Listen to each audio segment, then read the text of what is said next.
Fatkeqësia më e madhe është që qeveria shqiptare edhe pas shqetësimit të partnerëve nuk ul të bëjë një analizë thollësishme. Për mendimin tim edhe presidenti i Republikës duhet ishte shqetësuar për të mbledhur Këshillin e Sigurisë Kombëtare në raport me këtë fenomen. Sepse ky fenomen është më i rëndë se fajdet që na ka ndodhur ne në 97-ën, 96-97-ën.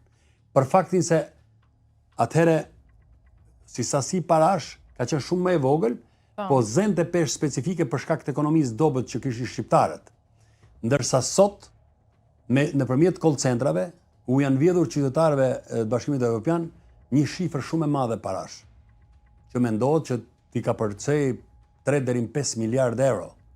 Të paktën që thonë ekspertët, jo që them unë. Por unë prandaj e shtriva në diapazonin 3 deri në 5 miliard, ndoshta edhe më shumë, ndoshta edhe më pak.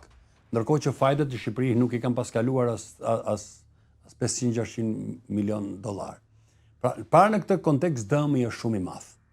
Dhe ky fenomen ka lullzuar jo pak, po për mbi 10 vite në Shqipëri, duke e ditur autoritetet ligjzbatuese, duke e ditur Shërbimi Informativ Shtetëror, duke e ditur policia, duke e ditur organet e prokurorisë, duke e ditur qeveria shqiptare, sepse edhe ministrave, edhe kryeministrit i është ngritur ky problem takimet bilaterale dhe multilaterale në takimet Bashkimit Evropian për këtë fenomen, sepse ka qenë shqetësimi i qytetarëve të tyre.